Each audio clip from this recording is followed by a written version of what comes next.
Hello, my name's Megan Dixon and I'm currently the acting principal at Sandbach Primary Academy and director of the Aspire Research School.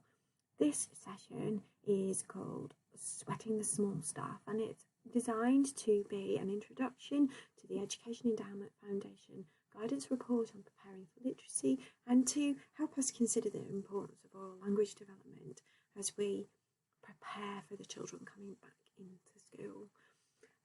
In the next 20 minutes or so, I'm going to take you through the guidance report and really explore some of the key features which will hopefully give us some direction and focus on where we should really pay close attention in terms of supporting the children in school and starting school in developing their literacy, making sure that they have the best possible response, an opportunity to engage with the teaching and learning in our classroom. After about 20 minutes, that will be the end of part 1, and then there's a part 2 session that you can access after a cup of tea or a quick break to explore what that looks like in one of the schools in the trust. So a small case study for you to access too. So if we have a look, think about what the session is going to cover.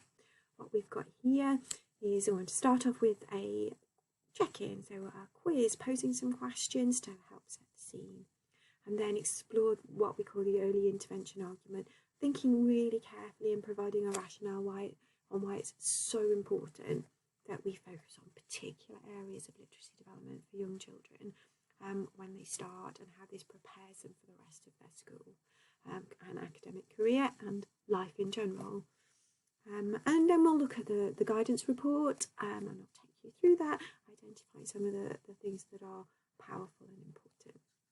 So hopefully you've managed to download the other resources that accompany this session. So you should have a sheet with the quiz questions on, a preparing for literacy discussion question prompt sheet, and you can see the guidance report in front of you so that you have the opportunity to highlight and reference the things that we're talking about and explore areas that you'd like to go back and find out more about. Okay, let's start with the quiz. If you get the quiz sheet in front of you, this isn't a hard, difficult quiz, and it's not intended to trip you up. In fact, all the answers to all of the questions are along the bottom in all of these numbers. I'm going to read the questions and then give you a few minutes to match the answers, and then we'll go through and see what the reality of the picture is. So, starting off, question number 1. What is the attainment gap between children eligible for free school meals and those not eligible at the age of 5 when they start school? It's really important to emphasise that this comes from data before COVID, before the pandemic and before the lockdown. So indeed, what is the attainment gap in months, on average, in general, across the country, between children eligible for free school meals and those who are not eligible at the age of 5? Okay, question 2.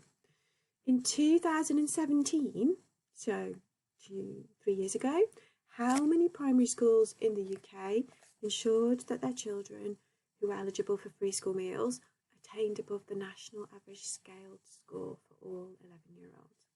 So in this respect, this question is asking us how many primary schools in the country in 2017 managed to close and exceed that attainment, close the gap between attainment for children with free school meals and those who didn't.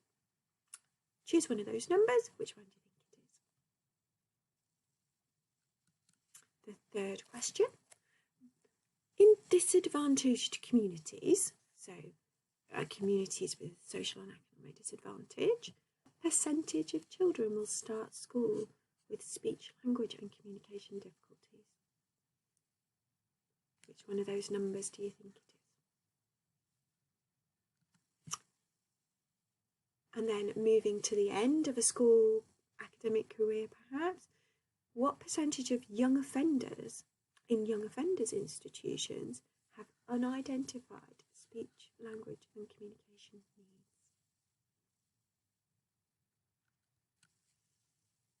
Next question. what percentage of children with social, emotional and behavioural disorders have undiagnosed speech, language and communication needs? So what percentage of children who have been identified as having specific difficulties with their emotional, social and behavioural aspects of learning have undiagnosed speech, language and communication needs? And then last one, what is the difference in life expectancy between a boy born in Stockton, that's an area with some of the greatest challenges in acquiring literacy, so the fewest number of children learn to read and write effectively, and a girl born in Mayfield, so Wealden, an area with no literacy or some of the fewest literacy challenges in the country. So what's the difference in life expectancy? And that's in years and months. Which number would it be?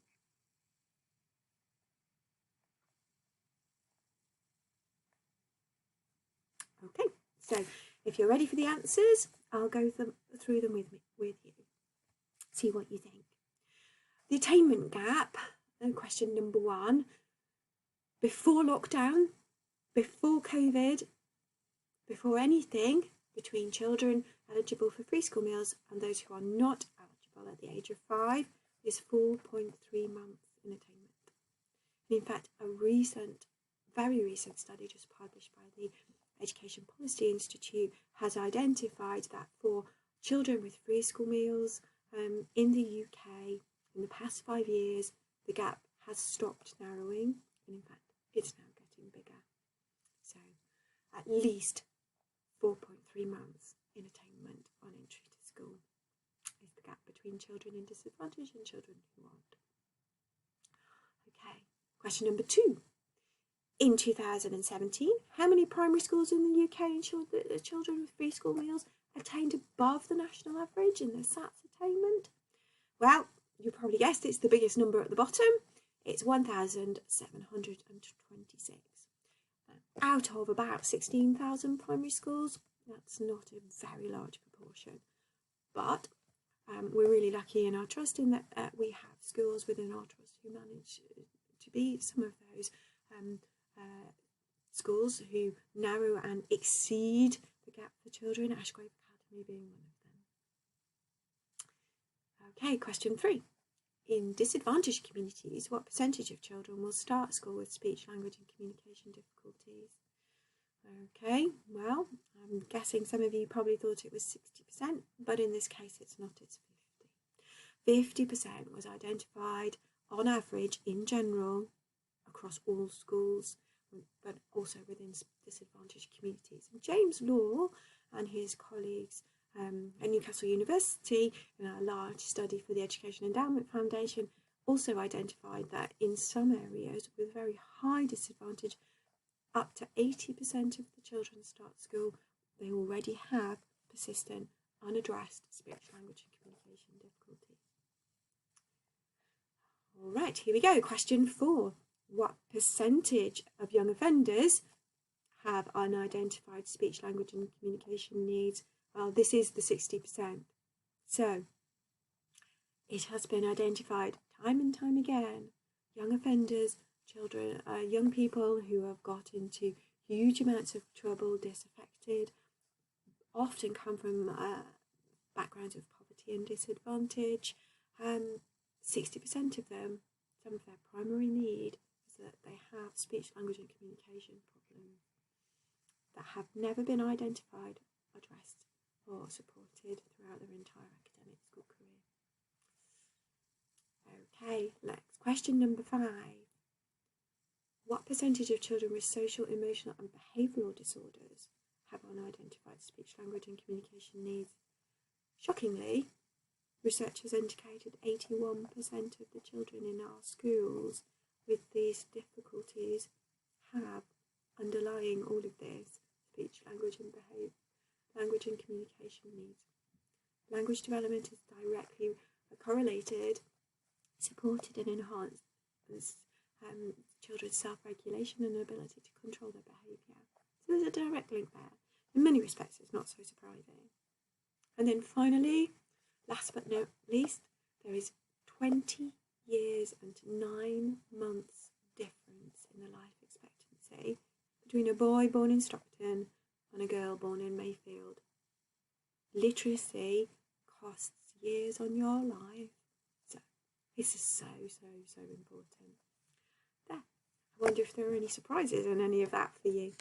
Okay. Let's move on and have a little think about now what the evidence tells us about how we can really effectively support the development of children and young people's literacy, reading and writing skills, and spoken language skills as they move through. We've established it's really important. So, but why do we focus on early years? What's the early intervention argument? Well, in 2017, the Education Endowment Foundation had a little bit of a explore with their colleagues and partners. They started to explore this argument and explore the attainment gap. And this is what they found. Remember, this is pre-COVID, pre-pandemic. This is just generally before any of the challenges that have become clear for us existed. What they identified is that the gap was already there before the children even started school. And on entry to school, in the early years, at the age of 5, the gap between children who live in poverty and children who don't, identified by the Education Policy Institute, was 4.3 months. And then again, what the Education Policy Institute have identified is that this gap increases as we go through school. By the end year 2 in primary, the gap has increased to 5.4 months. By the end of primary, it's 9.5 months, and then by the end of secondary school, well, by the time young people take their GCSEs, the gap in attainment on average is 19.3 months. Now, this comes from the Closing the Gap Trends in Attainment and Disadvantaged Education Policy Institute study from 2017. The most recent Education Policy Institute report identified that from 2017, this gap plateaued and has now started to widen. That was even before COVID. And then the indications being, or the strong suspicion being, that we will see that gap nationally extending wider and wider and wider. So what this shows, in addition, is that this gap is not only a problem for schools that are considered by Ofsted to not be performing poorly. This gap exists in every school. It's there for all of us to see. So this is a problem for us all, and this is a problem that we really need to start thinking about really carefully, really paying more attention to. So the early intervention argument comes from a piece of research by Matthew Stanovich and his friend, Keith Stanovich, sorry, and his friends, and it was first published in terms of literacy development in 1986 in a really seminal paper. What Keith Stanovich did is he explored and measured the development of children's literacy attainment across a number of years in their school life. So he measured what they could do when they started school, and then after 6 months, and then after another 6 months, and another 6 months, continuing. What he found was an effect he called the Matthew effect, and you can see that there in this graph. And he managed to very clearly identify the trajectory of high attaining, high focused children and children whose attainment seemed to not develop. What Stanovich suggested is that although the gap was small when they started school, although there was a gap, as we see already, as children entered school and followed and were received instruction, received teaching and learning and opportunities to learn, children who arrived with school with lots and lots of ability to access learning made very swift progress.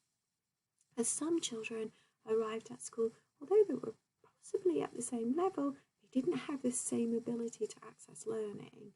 They didn't seem to be able to access and take on board and take great advantage of the opportunities the educational experiences in the classroom, so their progress was really slow, and in many cases plateaued. So it's those children with foundational skills, as Stanovich called, made rapid progress. The children without those foundational skills did not. And so the early intervention argument suggests that if we, when the children arrive in school, work really carefully and precisely and diagnostically to explore the children's foundational skills when they arrive, and then work and intervene to boost those foundational skills quickly in the children who might arrive without them, we can shift children from this lower trajectory, this lower pathway, quite quickly onto this higher pathway. And at the same time, in doing that, identify quickly again children who have special educational needs, cognitive learning difficulties, which will mean that we need to again adjust and support their curriculum in a different way. So the early intervention argument, building on the Matthew effect, that the rich get richer and the poor get richer, as posited by Steve Stanovich, is a really powerful argument for us to pay really close attention in the early years to those foundational skills. Let's think about what those foundational skills might look like by looking at the early years guidance report, Preparing for Literacy, where the Education Endowment Foundation have summarised the evidence around what those foundational skills are, what we should be looking for, how we might approach them. So really where we should put really close attention. Here they are, the guidance report. If you open the first page to the bookmark page, you can see what we have are 7 recommendations. 7 recommendations for practice in our school context and in our early years settings. But it's really worth remembering that we can't focus on all of these 7 recommendations all at the same time. They're really meaty, so it's part of your opportunity in engaging with this web seminar is to think about which of these 5 or 7 recommendations would be most appropriate for you to focus on now as the children return to our settings. Okay, let's have a look at them. You won't be surprised to know from the quiz that the foundational skill that's, in my opinion, most important, and in the opinion of the research evidence is most important, is to prioritise the development of communication and language.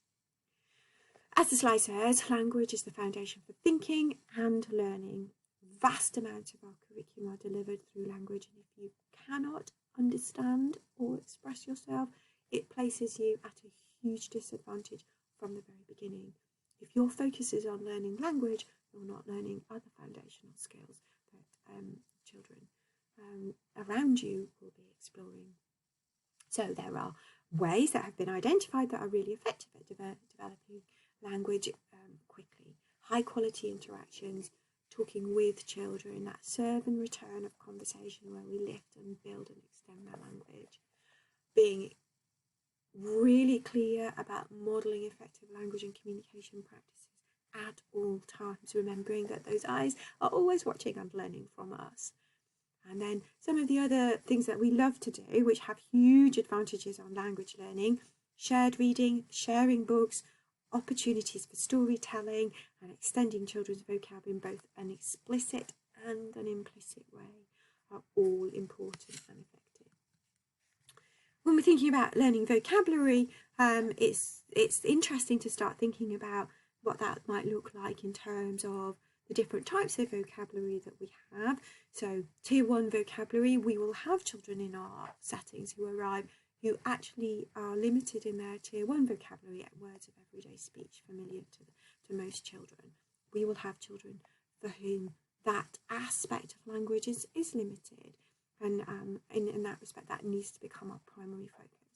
But for many and most, I would say, the Tier 2 high-frequency words that are found in many different content areas, typically language that we use in and across school, and with a literacy hat on, that will be words like sound and word and capital letter and full stop and comma and sentence and book and front cover and back cover and page.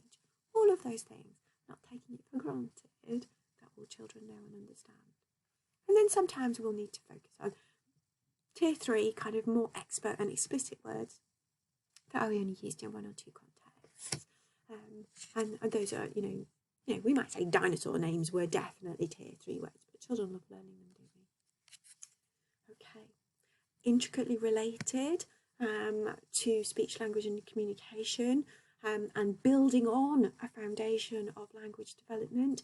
The next strand we have, if you move along through your guidance report, is develop children's early reading skills using a balanced approach.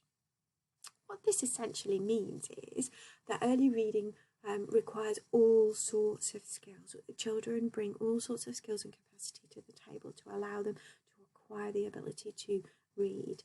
And we need to make sure that we provide a really rich smorgasbord of approaches and opportunities that children can use to ensure that they acquire everything. So we're thinking about ensuring that children will require word reading skills, obviously through our direct phonics teaching, but we're also focusing really carefully on their storytelling, their language, and their comprehension skills, particularly of texts that are designed to be read. Language, oral language communication, and text in books and on written down is very different. And for some of our children, their experience of books and book language will be limited, and that will put them at a huge disadvantage. So, moving on to bullet point 3, storytelling, developing letter and sound knowledge. And when I talk about letter knowledge, I mean the recognition of letters, as well as what they look like and what they sound like and what they feel like to write in upper and lower case. Singing and rhyming are all important to develop phonological awareness. Phonological awareness is the ability of a child to hear and play with sounds in speech. This has nothing to do with anything written down.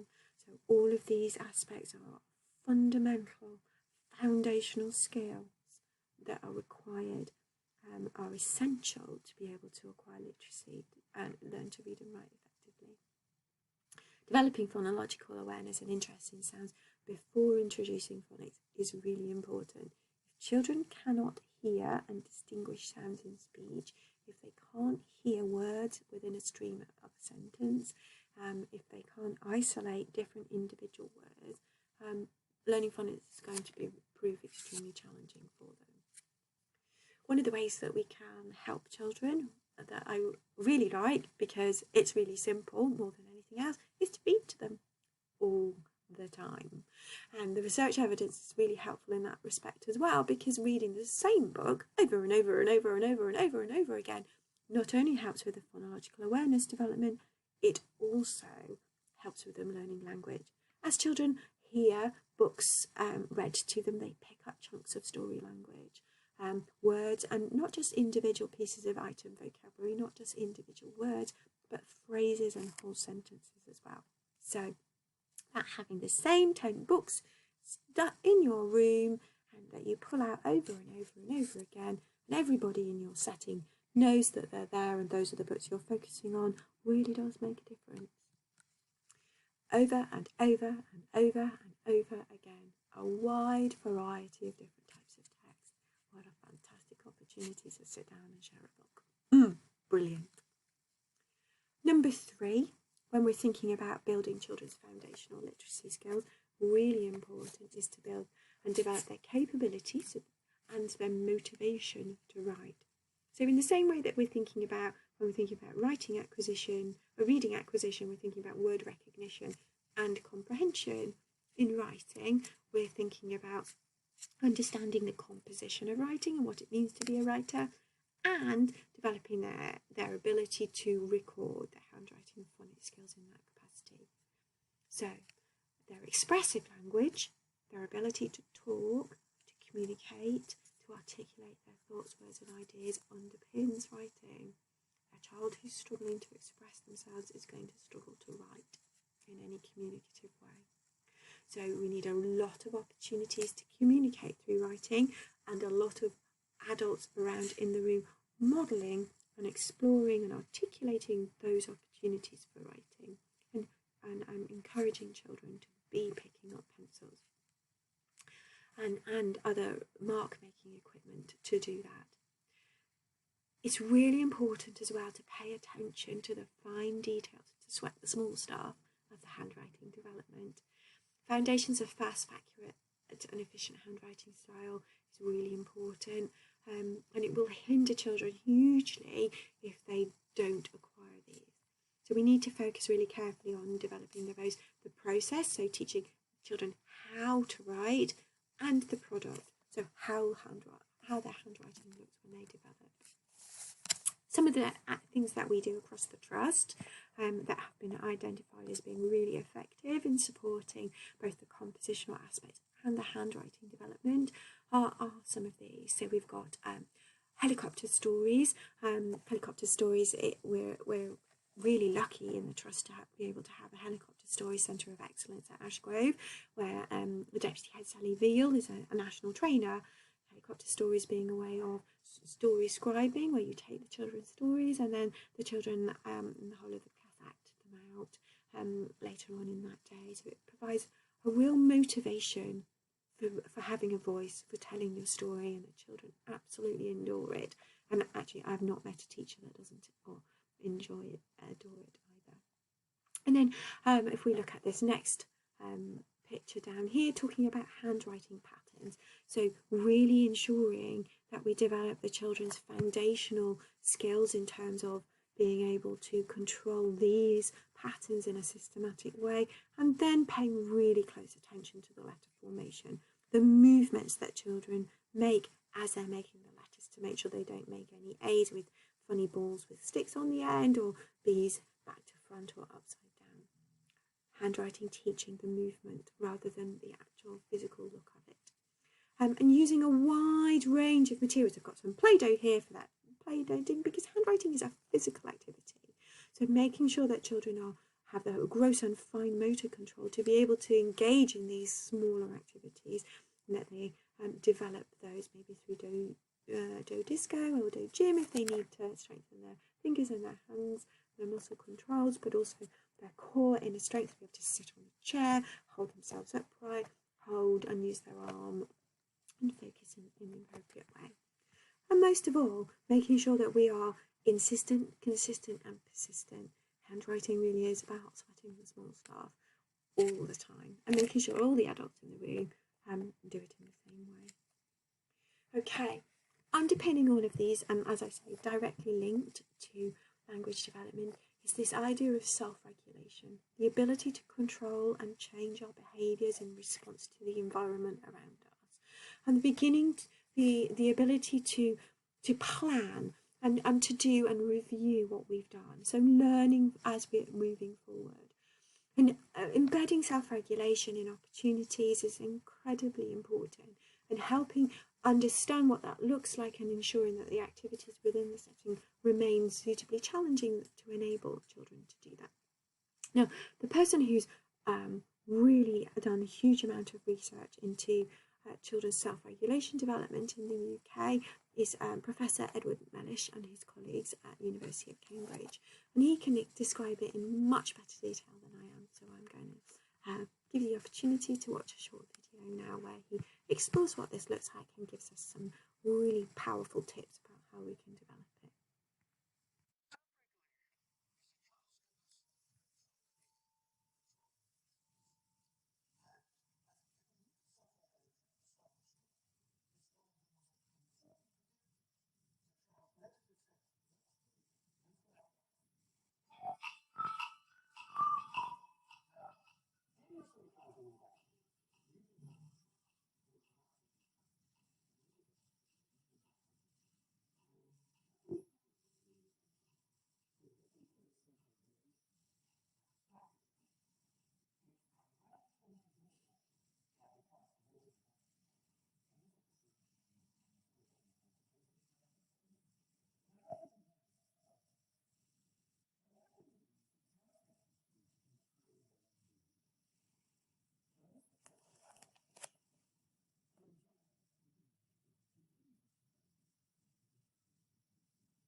then you change the rules.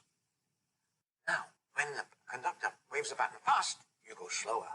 When the conductor goes slow, you go faster. So you reverse the rule, okay?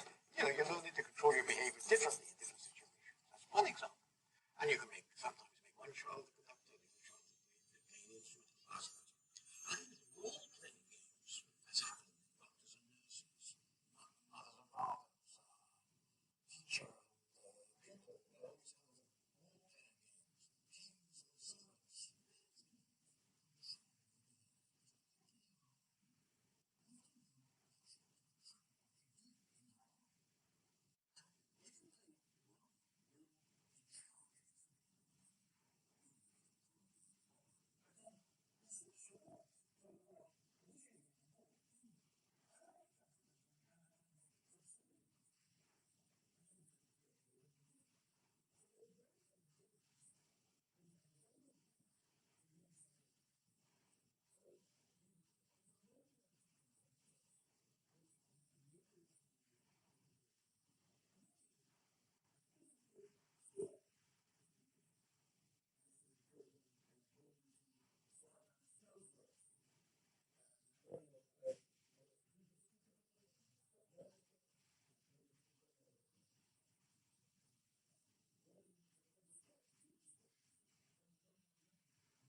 So it's really interesting to think about the opportunities for self-regulation development that some of our children may have had within lockdown, particularly children who are maybe on their own with families, haven't had much social interaction in other contexts, are those opportunities to learn to adjust their behaviour and develop further in line with others within a social context that haven't been available. So self-regulation being a really important aspect that we probably need to think about. Really hard to teach. The guidance report talks very clearly and gives us some clear understandings about just a way of working called sustained shared thinking, developed by Iram Suraj Blatchford and her colleagues at the University of London. And it's really worth exploring. I would just say sustained shared thinking, to do it well, is really, really, really hard. So it's something to really think about and take on board and have a go continually and support each other across the setting to be able to get it in an effective way. Number 5 in our trawl through of the recommendations from preparing for the literacy guidance report is to think about how we work to support parents to understand how their children learn. And particularly, I think, when I speak for us at Sandbach, we've enhanced and developed our relationships with lots of our parents over lockdown.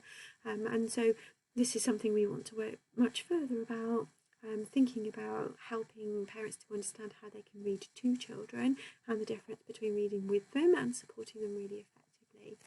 There isn't a huge amount of evidence to show that how to work with parents in a supportive way effectively, but certainly workshops to show parents how to read and talk about books time and time and time again has been shown to be one of the most powerful things that we can do.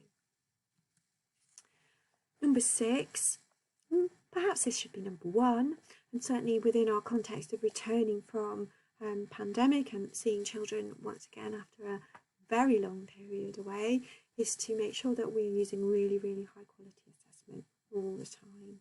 and we're using small amounts of high quality information.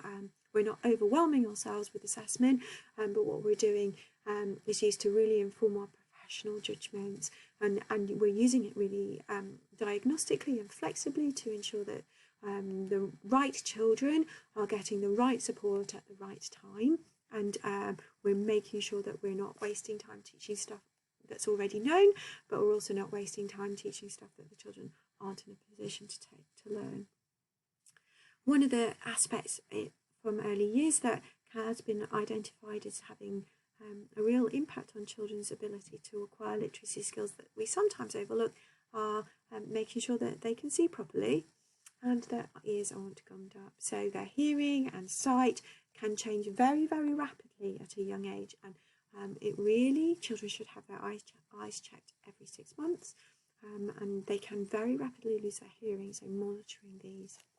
And making sure that we're not labelling or splitting children into fixed group. Flexibility and dynamic approaches to grouping children is absolutely essential at this age, because again, they make such rapid progress in all sorts of directions. Number 7 is making sure that the children who aren't making the progress that we would hope or don't have the foundational skills we think they need, get some really small group intervention, really high quality targeted support. So it's been identified really clearly time and time again that the children with the greatest need, the children with the highest difficulty, need to be supported by the most capable adults in the setting. That's really important. We're not necessarily talking about children with EHCPs here, or on a pathway for special educational needs in that context, but certainly children who are finding things difficult at that point really benefit from skilled intervention. It's also really important that we train adults to deliver the activity that's being used. We don't just hand them a file and ask them to read through it. And if possible, we use approaches that have been evaluated and do really effectively and do refer to a research base. In reality, there aren't a huge amount of programs that have been evaluated, so the research base is quite limited. But one of the things that we know has had multiple studies on and has been shown that for the right children at the right time to make a good impact is the Nuffield Early Language Intervention, NELI. And we should probably all be thinking about beginning to use that, certainly within our reception and possibly our early years settings, further down preschool and nursery, if we can. I would suggest, obviously, NELI, the Nuffield Early Language Intervention, is an evidence-based programme, and it will align really carefully and help us in that, working with specialist services such as speech, language and communication therapists, to ensure that the children make the progress that they need. So, just thinking about NELI, giving you a little bit more insight into it, it has a really strong evidence of effectiveness. It's been piloted at a small scale through an efficacy and an effectiveness trial, and at each time it's been found to make a big difference, and in particular a big difference for children in disadvantage.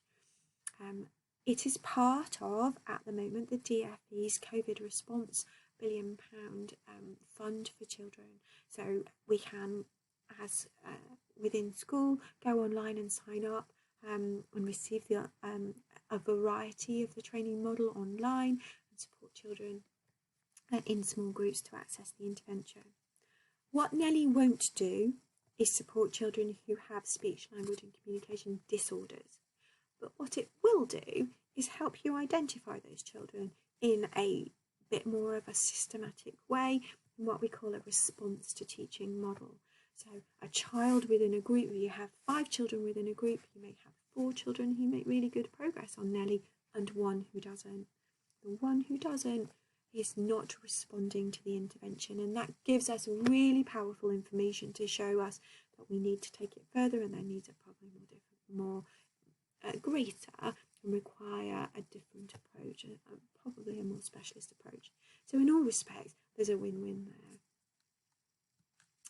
Okay, I'm going to stop now. We're come to the end of part 1, and I'm going to suggest that you go away and have a cup of tea, have a little bit more at the guidance report, have a little look through the guidance report a bit more, and maybe think about using some of these preparing for literacy discussion questions to help you focus and think about what we've been talking about. It's really important to emphasise though as well, like I did at the beginning, that we cannot in any way, shape or form focus on all of these aspects at the same time. We need to prioritise one, maybe two things to work on in our settings and responding to the children. So of course that's your professional decision that works for you in your context. It's also worth mentioning that we've got a huge range of expertise across the trust to draw on. I've talked about a couple of schools already. So Ashgrove Academy has helicopter expertise in early years, and obviously is a centre of excellence for helicopter stories. PV Superior has done a huge quantity of work on developing handwriting across the school, but with a focus on early years as well. So these might be two areas that you're interested in visiting or finding out more. Okay, I'll leave you now. I hopefully see you again for part 2.